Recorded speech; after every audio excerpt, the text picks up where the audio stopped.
Radhe Radhe everyone, स्वागत करती हूँ आप सभी का आज के इस वीडियो में।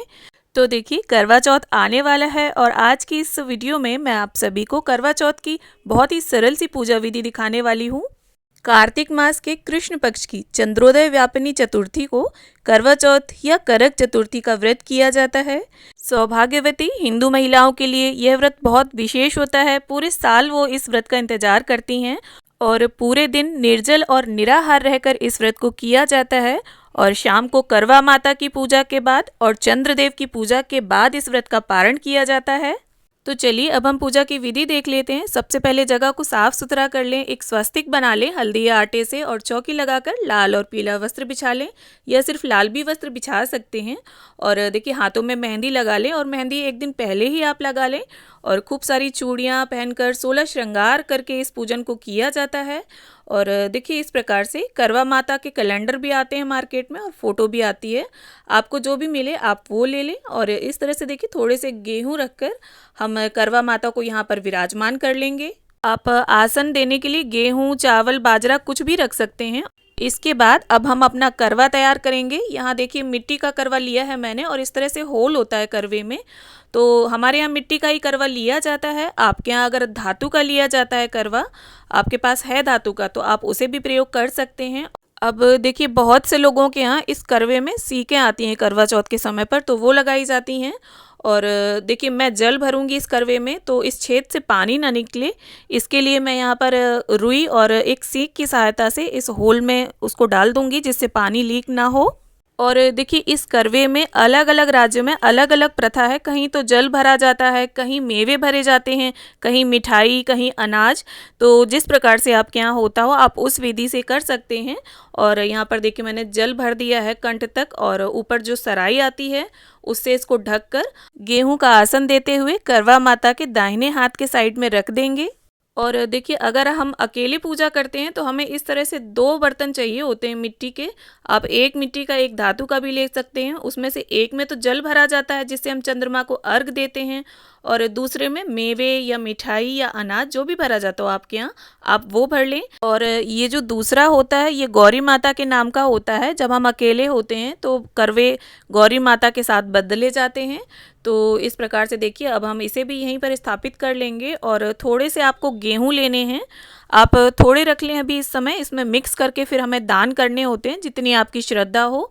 और कुछ दक्षिणा भी आप रख लें। इसके साथ गेहूं का आसन देते हुए अब हम एक शुद्ध देसी घी का दीपक प्रज्वलित कर लेंगे।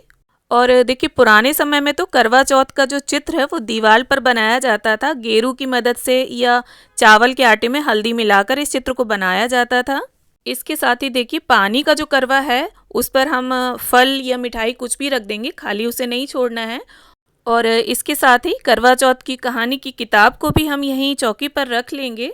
और इसके बाद देखिए, अब हमें सभी का शुद्धिकरण करना है। इस तरह से फूल की सहायता से और गंगा जल की सहायता से छींटा देते हुए हम सभी का शुद्धिकरण कर लेंगे। और जिस प्रकार स्नान के बाद वस्त्र पहने जाते हैं, ठीक उसी प्रकार अब हम करवों के कंठ में वस्त्र की भावना से मोली बांध देंगे। और गणपति जी को, करवा माता को, सभी को हम वस्त्र की भावना से कलावा अर्पित कर देंगे।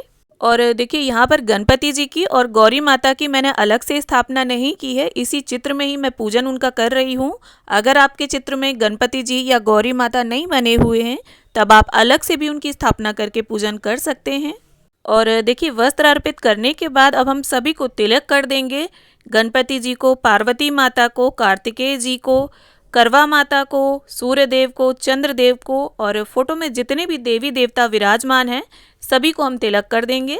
और देखिए, हमारी कई बहनों के यहाँ इस पूजन को दिन में किया जाता है और इस पूजन को करने के बाद और कहानी सुन लेने के बाद एक बार पानी भी पी लिया जाता है। और लेकिन हमारे यहाँ ये पूजन शाम के समय किया जाता है और इसके बाद चंद्र पूजन किया जाता है। और चंद्रमा को अर्घ देने के बाद ही हमारे यहाँ पानी पिया जाता है। तो इस प्रकार से देखिए, हमें शिव जी को चंदन का तिलक करना है। उन्हें भूल कर भी रोली, सिंदूर या कुमकुम का तिलक ना करें। और इसके साथ ही देखिए, करवे पर भी हम स्वास्तिक का चिन्ह बना लेंगे। स्वास्तिक का चिन्ह हमारे हिंदू धर्म में बहुत ही महत्वपूर्ण माना जाता है।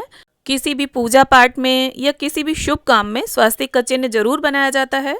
और कथा पुस्तिका का और दीपक का भी हमने पूजन कर लिया है। अब देखिए सभी को तिलक करने के बाद यहाँ पर अगर आपके पास पुष्प हैं तो आप अर्पित करें, वरना बिना पुष्पों के भी पूजन किया जा सकता है। यहाँ पर गणपति जी को और गौरी माता को लाल गुलाब भेंट किए हैं मैंने। और इसके साथ ही देखिए करवा माता को हमें कुछ श्रृंगार की सामग्री जरूर भेंट करनी है।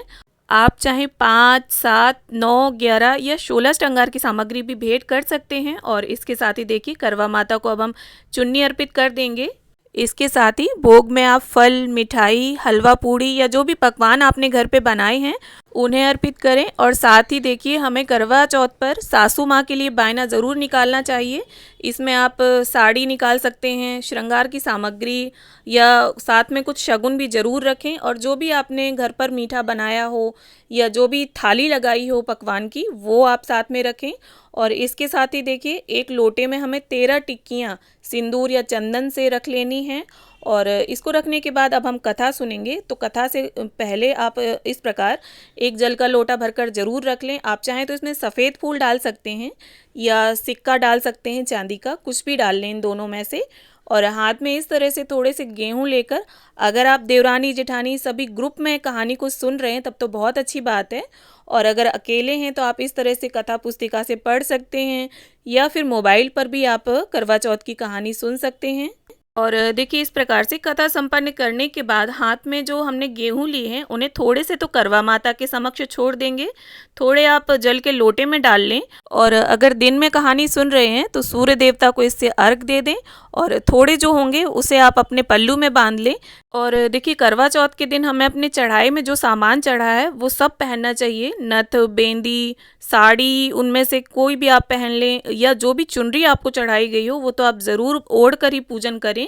और देखिए यहाँ पर मैंने अपनी शादी की चुनरी ओढ़ी हुई है और उसी के पल्लू में गेहूं बांध लिए हैं। और जब हम चंद्रमा को अर्घ देंगे तब ये गेहूं के दाने हम उसी लोटे में डाल लेंगे। और देखिए पॉसिबल हुआ तो चंद्र पूजन की भी वीडियो मैं आपके साथ ज़रूर शेयर करूँगी। और इसके बाद देखिए अब हम धूप दीप से सभी की प्रेम पूर्वक आरती उतार लेंगे। गणपति जी की, पार्वती माता की, शिव शंकर महाराज की, कार्तिकेय जी की, करवा माता की, सूर्य देव की, चंद्र देव की, जितने भी देवी देवता हैं सभी की हम आरती उतार लेंगे। और देखिए आरती के लिए आप अलग से भी दीपक ले सकते हैं, और ये जो हमने स्थापित किया था दीपक, इसे भी उठा सकते हैं, कोई दिक्कत वाली बात नहीं है, क्योंकि अखंड दीपक नहीं है ये। तो आरती करते समय सबसे पहले तो आप गणपति जी की आरती गाएं, फिर इसके बाद करवा माता की आरती देखिए पुस्तिका के पीछे दी हुई होती है, तो आप उसे पढ़कर आरती गा सकते हैं। और देखिए आरती के समय कम से कम सभी परिवार के सदस्यों को उसमें शामिल ज़रूर करें, और अपने पति को भी उसमें शामिल ज़रूर करें, क्योंकि ये व्रत ही आप उनके लिए कर रही हैं। तो आरती के बाद अपने पति की दीर्घायु, अच्छे स्वास्थ्य के लिए करवा माता से प्रार्थना कर लेंगे। और पूजा में अगर किसी भी प्रकार की भूल चूक हो गई हो तो उसके लिए क्षमा याचना कर लेंगे। तो उम्मीद करती हूँ वीडियो आप सभी को जरूर पसंद आया होगा। वीडियो अच्छा लगा हो तो लाइक शेयर करें और चैनल को सब्सक्राइब जरूर कर लें।